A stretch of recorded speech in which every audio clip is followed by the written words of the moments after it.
Hey everyone! Welcome back to another episode of Rian English Channel. I'm Emma. And I'm Jack. Thanks for joining us today.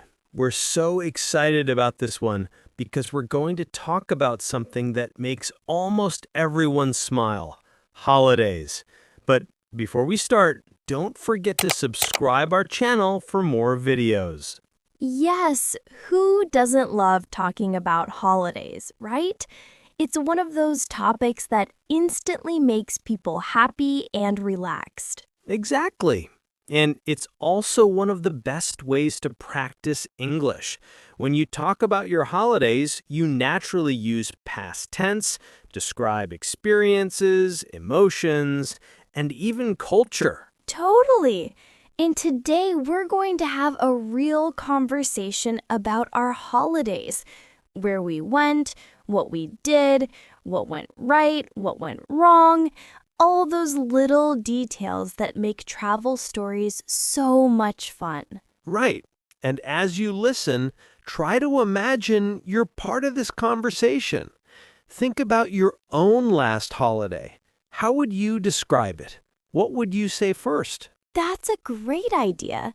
So, Jack, let's start simple. When was your last holiday? Let me think. My last proper holiday was about 6 months ago. I went to Italy. Ooh, Italy. That sounds amazing. Where exactly did you go? I went to Florence and a small village in Tuscany.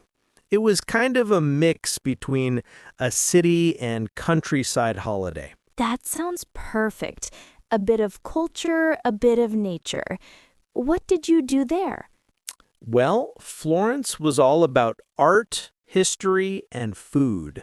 I visited the Uffizi Gallery, saw Michelangelo's David, and ate way too much gelato.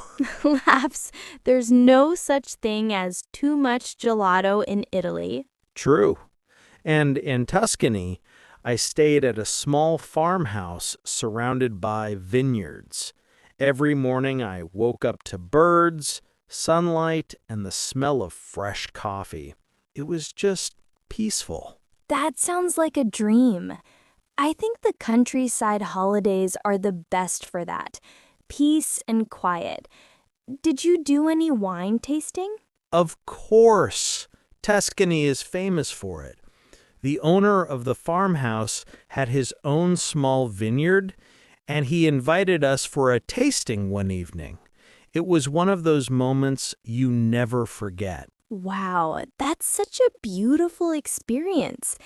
And how long were you there? About 10 days in total. Honestly, it felt too short. Laughs. Holidays always feel too short. So true. What about you, Emma? What was your last holiday like? Mine was actually quite different from yours. I didn't go abroad. I decided to have a staycation, a holiday at home. Nice. That's becoming more popular lately. What did you do? I took a week off from work and decided to explore places around my city that I'd never visited before. It was surprising how many cool spots were just a few hours away. I love that idea. Sometimes we forget how many great things are near us. Exactly. I went to a botanical garden, a local art museum, and a small lake just outside town. It felt like traveling without all the stress of airports and packing. That actually sounds really refreshing. No jet lag, no long flights, just relaxation. Yeah, and I even booked one night at a cozy little bed and breakfast just outside the city. It gave me that holiday feeling, even though I wasn't far from home. That's clever. Did you completely unplug, like no work emails or social media? I tried. Laughs. The first 2 days were hard, but then I really started to enjoy being offline. I read books, cooked new recipes, took walks, and just relaxed.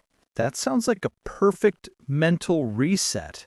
Sometimes you don't need to go far to feel rested. Exactly. So, between your trip to Italy and my staycation, I think we've covered two very different styles of holidays. Yeah, totally. And I think it's interesting how the purpose of holidays can be so different. Some people want adventure, some want rest, and others want connection, like visiting family. True. Speaking of that, do you ever take holidays to visit family? Yes, sometimes. My parents live by the coast, so I usually visit them once or twice a year. It feels like a mini holiday because they live near the beach. That must be lovely. I love the ocean. The sound of waves instantly makes me relax. Same. I think holidays by the sea have a special kind of magic. So, what's your ideal type of holiday? Beach, city, or mountains? Good question. I'd say beach, but not too crowded. I love quiet beaches where you can read, swim, and just enjoy the sunset. I can totally see that. For me, I'd say mountains. I love hiking, cool air, and the feeling of being surrounded by nature. Ah, so you're more of a mountain person. I'm definitely more of a beach person. Laughs. That's what makes conversations like this fun. We all enjoy different things. Exactly. And that's something great for learners to notice. When you talk about holidays, you can express preferences, emotions, and even culture. Yes. And you can also compare, like, I prefer the mountains to the beach, or I enjoy quiet places more than busy cities. So, Emma, if money and time were no problem, where would your dream holiday be? Oh, wow, that's hard. I think I'd go to Japan during cherry blossom season. Oh, that's a great choice. Japan looks beautiful that time of year. Yeah, I'd love to see the temples, the food markets, and just experience their culture. Yeah, what would by you? Hmm, I think I'd go to New Zealand. I love nature and outdoor activities, and the scenery there looks unreal. Yes, mountains, lakes, beaches. It has everything. Totally. And since we're dreaming, I'd probably rent a camper van and drive around the whole country. That sounds like such a fun adventure. Yeah, the kind of holiday you remember forever. You know, it's interesting. Holidays often teach us something. Like, even if you just relax, you learn about yourself. That's so true. My trip to Tuscany actually taught me how much I value slow living. Yes, sometimes you realize you've been rushing too much. Holidays remind you to slow down. Exactly.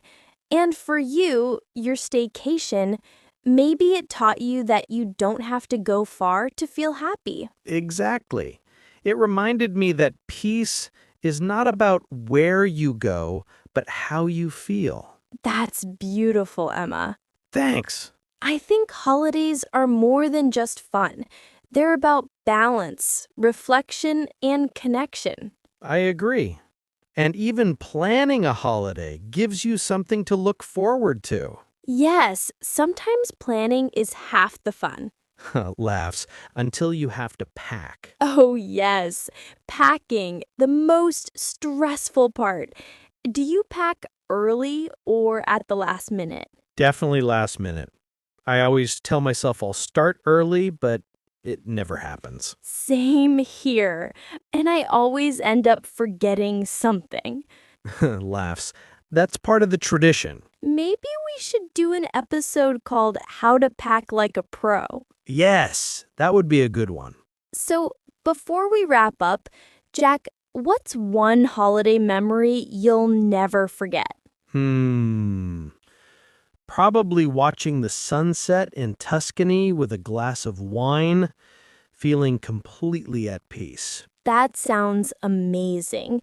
What about you? Mine would be lying by the lake during my staycation, reading a book with no phone, no noise, just calm.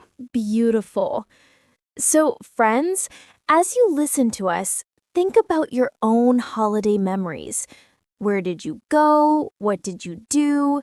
How did it make you feel? Yes, and try to tell someone about it in English.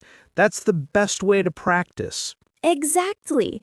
Describe your trip, share your stories, even small details. All right, that's all for today's episode. Thank you so much for joining us, everyone. We hope you enjoyed this relaxing chat about holidays and maybe got inspired for your next trip.